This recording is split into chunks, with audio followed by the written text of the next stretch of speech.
خندق جو ہوئی تھی، وعدہ عہدی کی تھی بنو قریظہ نے، تو اللہ کے پیغمبر جیسے ہی غزوہ خندق سے فارغ ہوئے اور گھر گئے اور اللہ کے پیغمبر غسل کرنے لگے تھے، حضرت سیدہ عائشہ رضی اللہ عنہا فرماتی ہیں کہ جبریل علیہ السلام تشریف لائے اور انہوں نے کہا اے اللہ کے پیغمبر، آپ نے جنگ کے ہتھیار اتار دیے ہیں جبکہ ہم نے نہیں اتارے۔ تو جیسے ہی اللہ کے رسول صلی اللہ علیہ وسلم کو انہوں نے بتایا کہ بنو قریظہ کی طرف جانا ہے، تو اللہ کے رسول صلی اللہ علیہ وسلم برآمد ہوئے، اپنے حجرہ مبارک سے برآمد ہوئے اور صحابہ کرام کو غزوہ بنو قریظہ کی طرف جو ہے وہ جانے کے لیے حکم دیا، اور یہ بھی تاکید کی کہ عصر کی نماز جو ہے وہ بنو قریظہ میں جا کر پڑھی جائے۔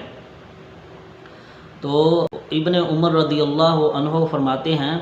یہ بخاری شریف میں موجود ہے کہ ابن عمر رضی اللہ عنہ فرماتے ہیں کہ کچھ صحابہ کرام نے جو ہے عصر کی نماز راستے میں پڑھ لی اور کچھ نے بنو قریظہ میں جا کر پڑھی، اور انہوں نے کہا کہ ہمیں اللہ کے رسول صلی اللہ علیہ وسلم نے بنو قریظہ میں جا کر نماز عصر پڑھنے کا حکم دیا ہے، اور بعض نے یہ سوچا کہ ہماری جو ہے نماز عصر وہ تاخیر کا شکار نہ ہو جائے، تو انہوں نے راستے میں ہی پڑھ لی۔ تو بعد میں اللہ کے پیغمبر محمد رسول اللہ صلی اللہ علیہ وسلم کے سامنے یہ مسئلہ پیش کیا گیا، تو آپ نے فرمایا کہ دونوں نے صحیح کیا، آپ نے ان کے اوپر کوئی ملامت نہیں کی یا کسی بھی دونوں فریقوں میں سے کسی بھی کی بھی گرفت نہیں کی۔ تو جیسے ہی سارے صحابہ کرام جو ہے بنو قریظہ میں پہنچے، تو بنو قریظہ جو تھے وہ قلعہ میں بند ہو گئے، ان کو پتہ چل گیا تھا کہ اب ہماری جو ہے وہ معاملات ہمارے خراب ہو گئے ہیں، اور ہم نے جو بد عہدی کی ہے اس کی سزا جو ان کو تورات میں لکھی ہوئی تھی کہ بد عہدی کی سزا جو ہے وہ پہلے سے ہی ان کو معلوم تھی، تو اس لیے وہ اپنے قلعے میں بند ہو گئے، محصور ہو گئے۔ تو صحابہ کرام نے اور اللہ کے پیغمبر محمد رسول اللہ صلی اللہ علیہ وسلم نے صحابہ کے ساتھ جیسے ہی قلعے کا محاصرہ کیا،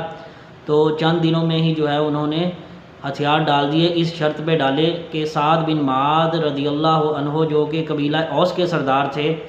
اگر ان کی تالچی پر جو ہے ہم ہتھیار ڈالتے ہیں، اس شرط پر انہوں نے ہتھیار ڈالے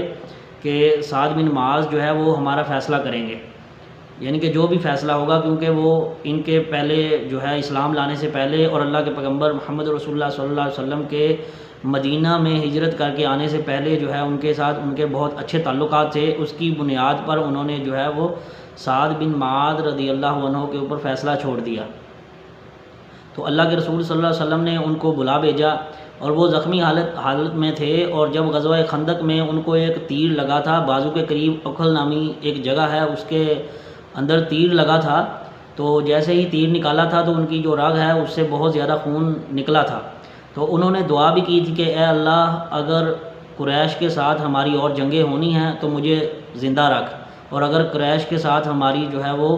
جنگیں ختم ہو گئی ہیں یا قریش سے ہماری کوئی دوبارہ مسلمانوں کی جنگ نہیں ہونی تو مجھے جو ہے وہ شہادت کی موت دے دے اور اس جو رگ کو کھول دے۔ یا دوسری یا ایسے ہے کہ سعد بن معاذ رضی اللہ عنہ نے فرمایا کہ اے اللہ، مجھے اس وقت تک جو ہے بنو قریظہ بد عہدی کی سزا ہونے تک جو ہے مجھے وہ زندہ رکھ۔ تو بعد میں جب بنو قریظہ نے حضرت سعد بن معاذ کے اوپر جب چھوڑی، اس شرط پر، اس تالچی پر جو ہے وہ انہوں نے ہتھیار ڈال دیے اور قلعے سے باہر آ گئے،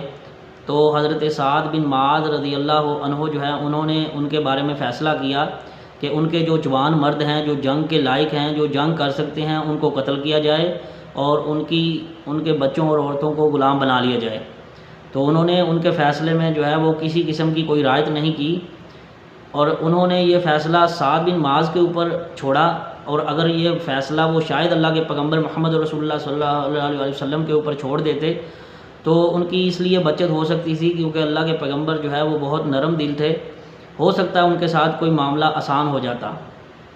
لیکن انہوں نے حضرت سعد بن معاذ کے اوپر چھوڑا۔ تو اللہ کے پیغمبر نے کہا کہ اگر تمہیں یہی منظور ہے تو سعد جو ہے وہ یہی جو فیصلہ کریں گے وہ آپ کو ماننا پڑے گا۔ حضرت سعد بن معاذ نے رضی اللہ عنہ نے جیسے ہی یہ فیصلہ کیا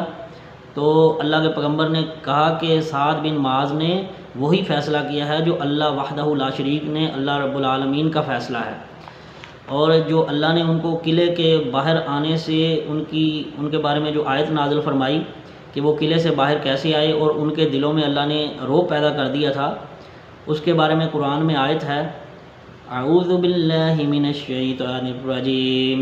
بسم اللہ الرحمن الرحیم وأنزل الذين ظاهروهم من أهل الكتاب من سياسيهم وكذف في قلوبهم الرعب فريقا تقتلون وتأسرون فريقا،